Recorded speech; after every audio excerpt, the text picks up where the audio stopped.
Last time on This Is the Day TV, Pastor Hale told us about his traumatic experience in the hospital with COVID, where his wife was told he was left for dead. Today, he shares with us even more gruesome details, resulting in him having reconstructive surgery and learning to walk again.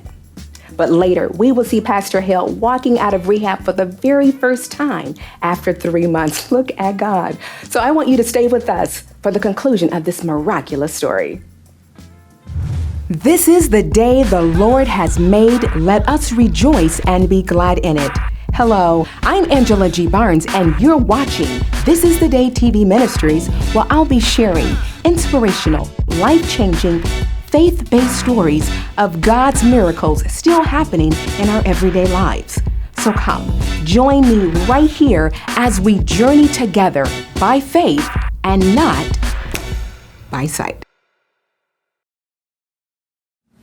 Welcome back, everyone. We're back with Pastor Hale and First Lady Jennetta.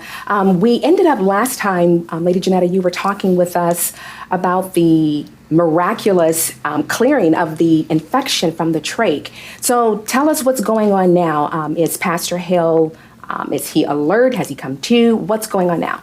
Well, he's not alert, but at this point, the doctor did tell us they don't have to do surgery. But at this point, they said they were going to cut off all medications, no more medications going through his IV, nothing, everything. They wanted him to start waking up from out of the coma, from being heavily sedated. At this time, they wanted him to wake up. Okay. Just wake up. And so after 1 week, he didn't wake up, and the doctor, they come back, they're alarmed, he's not waking up, and I'm touching him, you could pinch him, and like he would flinch, but he would never open up his eyes. So they said, man, this is really taking a long time. So I started doing research, looking at books, looking on a website to see how long patients were coming out of, comatose, heavily sedated from the COVID. And so some people were writing 14 days, 2 weeks, all of this, they were saying all of this. So at this time, he was yet still coming out of his coma. He was still coming. So he really wasn't aware of anything that was going on. So I believe you were telling me during the break that it was the second week in February that you finally opened your eyes. Finally, we have Pastor Hale. His eyes are open. What's going on? What's going through your mind? Sister Barnes finally opened my eyes and also starting to hear things. I didn't see anything and didn't hear things since December the 29th, 2020. And when I did open up my eyes and heard a few things, my wife, Sister Jennetta, was on top of my chest, looking me in the eyes saying, we are in this thing together. Wow. And I was saying, in this thing together, what you mean? And I'm looking around and I'm in the hospital. I don't know what's going on. I got stuff in my throat and I got stuff coming out of my mouth. I was just. Do you even remember even going into the hospital with COVID and being there do you even remember any of that? Sister Barnes, as I stated earlier in that first segment, only thing I remember is walking down the aisle, turned around that first time to see my wife, and when I turned that corner, I don't remember anything. Oh my gosh. I don't remember nothing. So now your second week in February, you're alert, you have your eyes open, you have your wife there saying we're in this thing together. Now what? What's going on? What's going on? I'm looking at myself, wondering what's going on. Why I'm in this position. Exactly. So now I'm frustrated. I'm emotional, frustrated. I'm crying, and I'm look like I'm just in a mess. I'm asking God, what did I do? In so many words. I know I'm a pastor, a preacher, been in this thing for a long time, been saved for about 38 years. I got mad at God. If I can just be real about it. Be real. We want you to be real. I got to be real Absolutely. about it. I got mad at God and say, God, why did you do this to me? I'm saying that I'm a good husband, I think. And you told me to take care of my wife. I take care of my wife. I got my kids through school, and I'm doing the best I can as a pastor. I did what you wanted me to do when I was on the evangelistic field for 19 years. You done blessed me to pastor for 5 years. I'm doing everything you told me to do now. Why me, right? Why me, Lord? You know, Exactly. why I'm in this, in this position. But as my wife stated in that first segment, what the devil meant for evil, God meant for good. And even in that, I still was going through an emotional roller coaster because still wondering why I'm in this state. So what did God tell you? You're asking God why? Did he give you an answer? Did he say anything? He didn't say anything, and it's funny that you ask, because a lot of people ask, while you was out there alone, did God speak to you and nothing like that? No, he didn't speak. He didn't say anything to me, and didn't speak to me on that. But as we was making progress, as my wife stated earlier, he told me that this sickness is not unto death, and he said, "This is for my glory." For my glory. For my glory. And that carries so much weight because, there's a song that says, "For your glory, I will do anything." But do we really understand the weight of that? Because for your glory could mean you'll be stricken, to death. I mean, almost to death with a disease, with an illness. For your glory, Lord, I will do anything. And he told you it was not sickness unto death, but this is for his glory. For his glory. For his glory. And I'm starting to see it, Sister Barnes. I'm starting to see it now. This is for his glory. All right, so now that Pastor Hale is awake, he's alert, he's a lot agitated because he's not understanding what's going on. So what happens with this? You said his condition was worsening somehow. How so? Well, he kept, I'm ready to get out of here. I want out of this hospital, And of course, he didn't know that he couldn't get up or he couldn't walk, or he didn't even know the condition with what was going on with his bottom, And after meeting many wonderful nurses and staff, they began to share with me, well, Miss Hale, we're just really sorry to tell you that, they left him for dead. Did you say left him for dead? They left him for dead. And said many a times I would go in and sing and talk to Mr. Hale, and they, what are you doing that for? We have so many patients in here. He's not going to make it. So the nurses were, or a particular nurse or whoever was going in to singing to him. And she was being told why? Because why are you singing to him? Why are you? Jesus. And I come to find out, beautiful woman of God, a Christian, a woman that really care about patients. And she said God just gave her the love to care for him after speaking with her, talking with her, praying with her over the phone. And she said, Miss Hale, we're fighting. We fought for Mr. Hale. I fought for him to get a bed. I fought that they would turn him. I fought. These are things that happened to him. He did not get turned. They did not turn him. So all of that time he was out. He was not being turned. He was not being moved. He was not being moved. And so as a result of him not moving around, what happens? Well, as a result of him not being moved around in the hospital that he's in now, they told me the trach is going to be fine. He'll still have the trach, but we can't remove it yet. But we'll have to treat the bed sores. And I said, well, what do you mean? How bad are they? She said, well, Miss Hale, they're pretty bad. What we're going to do, we're going to call in a wound specialist. We're going to do everything we need to do, CAT scan, x-rays, see how deep first the wounds are before we can move forward. Then once we see how deep the wounds are, we'll have to see if the surgeon would even take him, because he is coming in from another facility. But we'll have to see if the surgeon will take him. So after going through the routine, going in, the surgeon came in and she said, look at me. He was awake, but he really wasn't aware of what was going on. She said, I'll go ahead and take Mr. Hale on as a client, but I have to let you know that his wounds are a level 4. Level 4? Is that like stage 4? Stage 4. Is that the worst stage? Well, I hear they can go up to 5. Okay. She said, but the wounds had got so deep to his bone. So when you say wounds, what wounds are we speaking of? We're speaking of the bed sore wound that he had on his buttocks, on his behind. On the rear. On the rear. For being laid and for being in that position and not moving at all. Not being moved.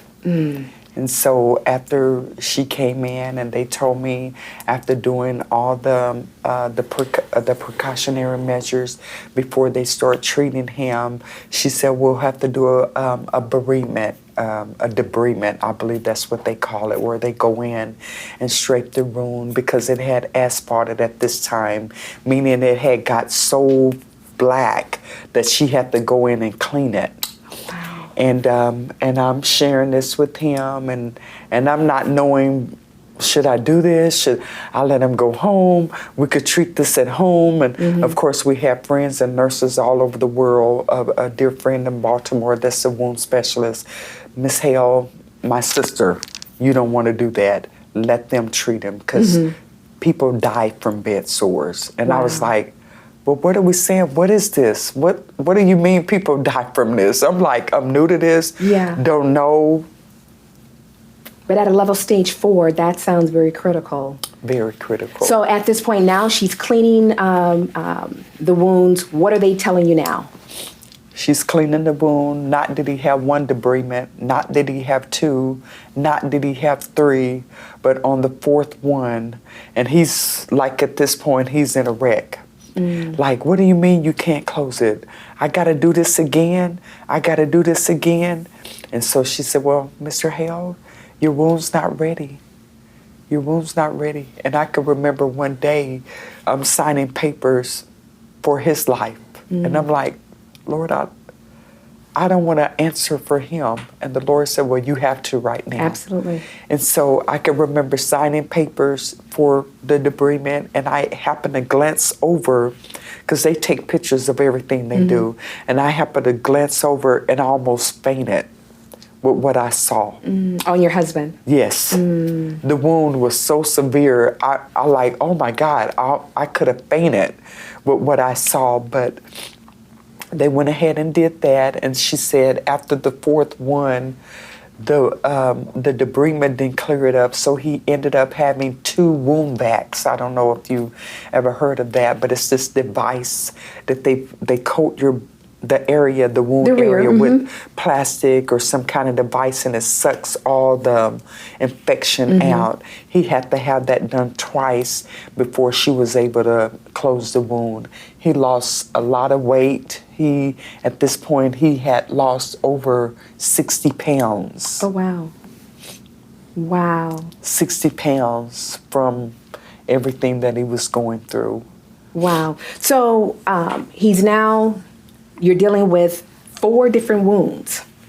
The same wound. The same wound, but okay. the treating, to try to care for it, to get it closed. Okay. And debridements, they call that, is something they have to do to get all the old tissue out. That way new tissue will start forming, because they can't close any wound, because what it does is set up some type of bacteria, they said, in your blood and your bone. And he was treated for blood disease. He was on a medication for over 6 weeks for blood disease that he had in his bone, to clear all of that up. So he went through a long journey with that wound. It's just it's amazing how the enemy, he got you with COVID, and then he didn't stop there. Now we have stage 4 level bed sores that we're dealing with, and I'm assuming that's where the reconstructive surgery comes into play.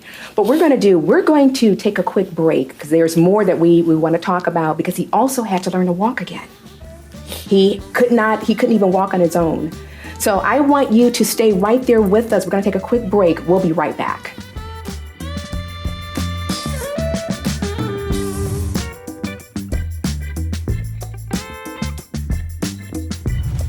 Hello everyone, I am so excited to share with you today a powerful and much needed book written by an amazing author, my friend, Dr. Veronica Seitz. Her book, Love Me to Life, Suicide Recovery at Church. Now, this book is designed to equip the body of Christ to help those who've been impacted by suicide. She does use a holistic approach. She uses voices of advocacy. She even has evidence-based research and perspectives from those who serve in the ministry. Now, in this book, Dr. Veronica calls all of us to action, to take an active role in helping those to restore their lives who've been affected by suicide. Now, this book, when I tell you it is loaded, she lays the foundation for you. She identifies suicidal trends. There's biblical guidance. She addresses suicide as it relates to fear and failure. She even has personal testimonies of those who have triumphed over tragedy. When I tell you this is a must-have, you cannot afford not to have this book in your homes, in your churches. So head on over to Amazon.com and learn more about this amazing book. Now, we all know suicide is real, so let's get involved with Dr. Veronica and all be a part of suicide prevention.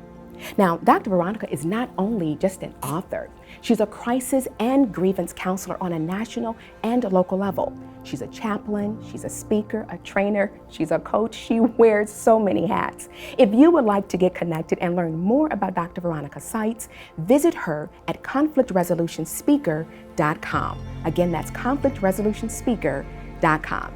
You'll be so glad you did.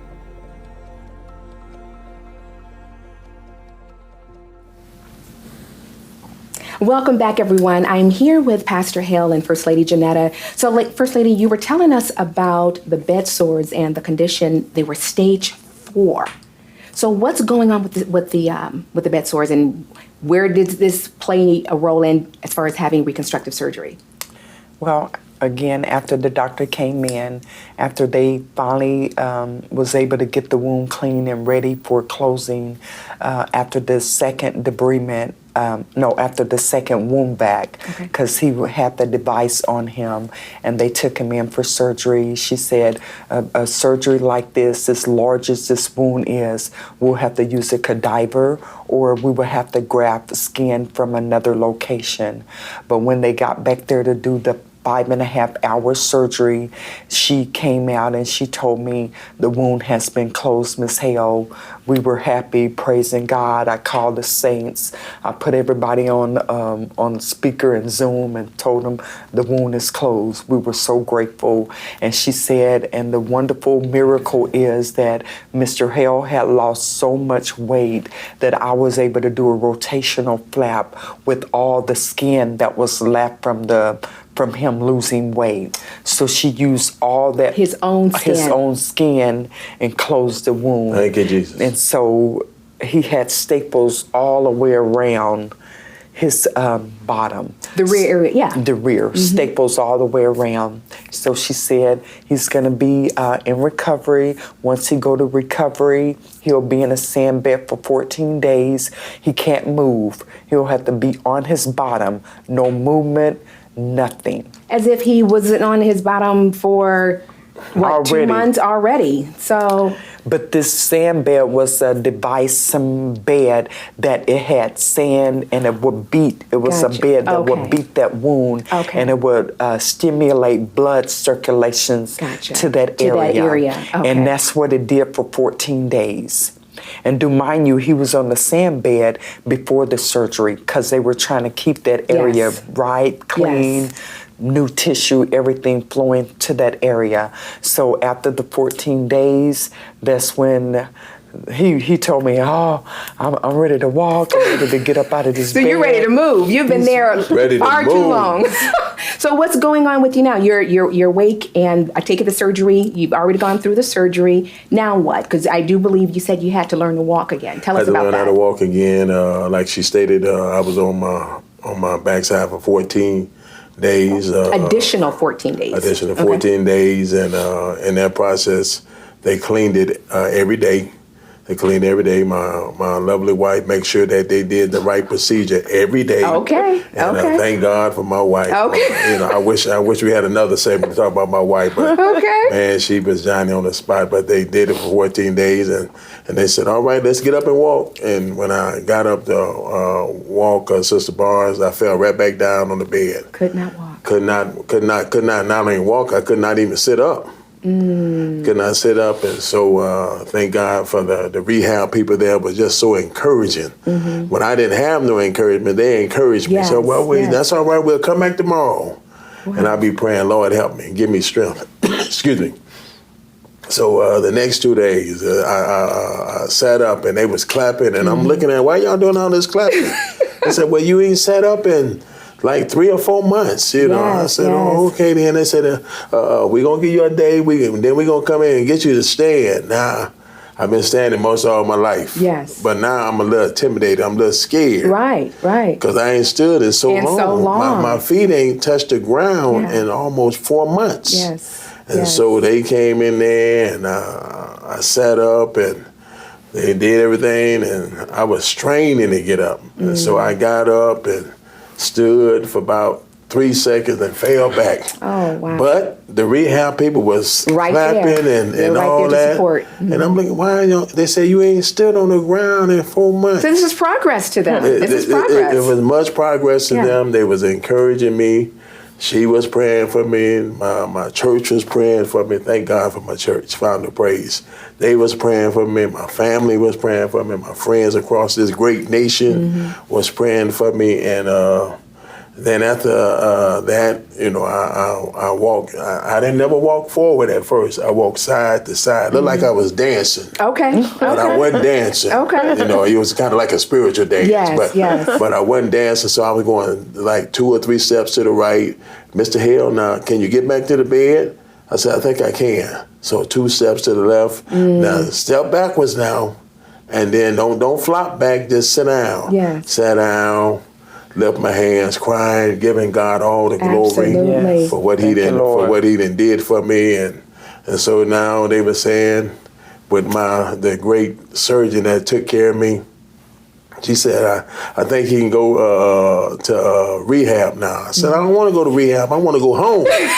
I know that's right. Hospital. They said, no, you want to rehab. You're going to get your legs stronger. You're going to have to learn how, because I didn't have no strength in my arms, nothing. Thank God again for my wife. She made me and all that. But after that, I went to rehab. Supposed to have been there for 2 weeks. It ended up being 15 days. Okay. I had an extra day because the guy that was over the rehab place, he couldn't believe the flap that our surgeon performed. So you say the flap. What term is that when you say the flap? Well, from what he was saying, it was called like a military flap. Okay. And he said he never seen somebody put it together like that. Okay. So he had to talk to her verbally to say, can Mr. Hale really get up and do that? Because she put on, he's ready for excessive walking. Okay. And that was just shocking to him. Okay. And once again, I got frustrated, said they don't want me to go home. I just want to just go home. But then he came with some good words on Monday, said, let's do it. And so now you're in rehab. You're out of the woods for COVID? So you're out of the woods from COVID. Am I accurate? Are you out of the woods with COVID? Well, really, Sister Barnes, I believe I've been out of the woods for COVID. Okay, and so now you have the reconstructive surgery. You have for the stage 4 bed sores. You have the reconstructive surgery. You're now in rehab. And you said you were there 15 days? 15 days. And so now you're... Could have been longer. Okay. But my God, who I was mad at. Absolutely. But see, even in my madness, God knew I loved Him. Absolutely. But though you slay me, yet will I trust Him. Come on. And so in that, I got over there. I got to praying and talking to God, and so they got me in there doing bed exercises in the bed, and then they say he's ready to walk. And I can tell you, when I walked, I was some kind of tired. All right, I'm sure. But that's all right. I got to walking, and then I said, man, I want to get home for Easter. Okay. And so we kept walking, and I don't know if some of them are going to be watching this segment, but I got to say this. When I didn't supposed to be walking, because I supposed to have been walking with somebody, I can get out my bed and get on the walk and walk by myself. Yourself. Okay. Now they know. Now they know. But I walked by myself, believing God, and I think I was doing that. Not only was I trust, I've been a competitor all my life, basketball player, so I always try to beat the odds. So you worked at it, and at some point after the 15 days, you actually walked out of there. I walked out of there. On your own 2 feet. But not only walked out of there, when they questioned me before I walked, they say, do you want to get another walk? I said, no, this walk is fine. When you get out, do you want a cane? I said, no, I don't want no cane. Mm-hmm. They said, do you want a wheelchair? I said, no, I don't want no wheelchair. Do you want a motor? I said, no, I don't. I said, no. I said, I'm not going to be on this walker too long. That's right. So I walked out of there, I believe on April the 2nd on a Friday. My wife set it up. Where some of the saints of God from Found of Praise was there. They made a line. It looked like a soul train line, but it wasn't. Wow. It was a spiritual train. All right. But they made that, and one of her good friends, Dr. Pfeiffer, came all the way from Dallas to be with us. Some of my friends in the city came to be with us, and I couldn't sit down in the car, so I had to lay down because of the surgery. Of the surgery, but that's all right. I've been in there for so long. You're going home. I'm going. You were going home. So you went in December 29th, and you walking out of the rehab April 2nd? April the 2nd, 2021. That was Good Friday. Good Friday. Yes, Good Friday. Good Friday. What a Friday. Good Friday. I didn't know it was Good Friday, but what a Friday. Yes. What a Friday. Yes. So Pastor Hale, this has been such an amazing story, and the things that you went through, I'm sure it was very traumatizing. And there's so many others who are dealing with this, who are facing this right now, even as we speak, or they know of someone who's dealing with this. I want you, since God has taken you through this journey and he has brought you through, I want you to take a moment and speak into the lives of those who are dealing with COVID and don't have any hope. Share some words of encouragement. Well, I want to let everybody know that God is real. This COVID-19 is not fake, it's real. But I serve a real God. I just started a thing called Survivor. I am a survivor. I shouldn't be here, people of God, but the Lord blessed me to be here. I'm telling people across this nation, just as God did it, but it was the prayers of the saints. The Bible says a fervent prayer of a righteous man availeth much. I was talking to my presiding bishop, Bishop Lambert Wade Gates Sr. out of Indianapolis, Indiana. He said, Pastor Hale, the nation was praying for you. And I believe the nation was praying for me. I'm letting you know, if God did it for me, he can sure do it for you. Because we serve a God of no respect of person. And I believe God, that God is going to do it for you. I just hope some family members, I just hope some good friends of yours will continue to speak faith while you're lying in that bed. You may be on a ventilator. You may be on a respirator. But I pray that God will continue to use your family, your friends, your loved ones, or whoever to just continue to speak in your ears, like that nurse that I never met spoke in my ears, like my wife spoke in my ears. Yes. People of God, God is real. I am a living testimony. Yes, you are. Yes, I am a miracle man. Yes. I thank God for the miracle today. God gets all the glory. God gets all the praise. God bless you. We love you. Continue to believe God, because if he did it for me, he's going to do it for you. God bless you. Pastor Hale, we thank you so much for that. And I'm sure those who are listening, they will receive that and continue to walk by faith. If they didn't even have faith, that just from hearing your story, they will build faith and know that if God did it for you, he would do it for them. Praise God. Right quick, before we go, I want you to tell us what, now that you're out, you came out April 2nd, what are you doing there at your church? I believe you were celebrating an anniversary. Just celebrate, well, not only just an anniversary, I celebrated Mother's Day with my wife in May, celebrated Father's Day in June, and celebrated our 6-year church and pastor's anniversary. Wow. And then also celebrated our 38th wedding anniversary. Wow. I'm just so thankful to God, because if God wouldn't have did that, I'd be gone now. I wouldn't have no celebration of that. My wife would be a widower. Right. But thanks be to God He that brought I'm you still through. here. He brought you through, and you are a walking miracle. Yes, I am. And Yes, we he is. thank God for just raising you up and to be able to share your story, to uplift others, to know that God is a healer, Yes, and he God is is. still doing miracles even today. Right. Well, thank you so much for sharing your powerful story with us, and thank you for watching. What I want to share with you, if you would like to learn more about Pastor Hale and First Lady Jennetta's ministry, again, go to their website at fountainofpraisechurch.org. Again, fountainofpraisechurch.org. Thank you again for joining us. Thank you for watching. This is the Day TV Ministries, where we walk by faith and not by sight.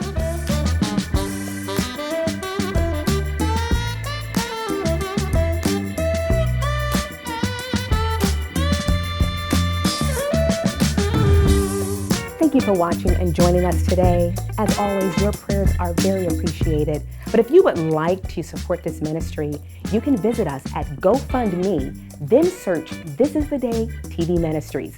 Your contributions will be greatly appreciated. We would like to also thank Grace Point Media for the production of today's show in their studio. For your video production needs, you can visit them at their website, gracepoint.media. Well, that would do it for us at This Is the Day TV Ministries, where we walk by faith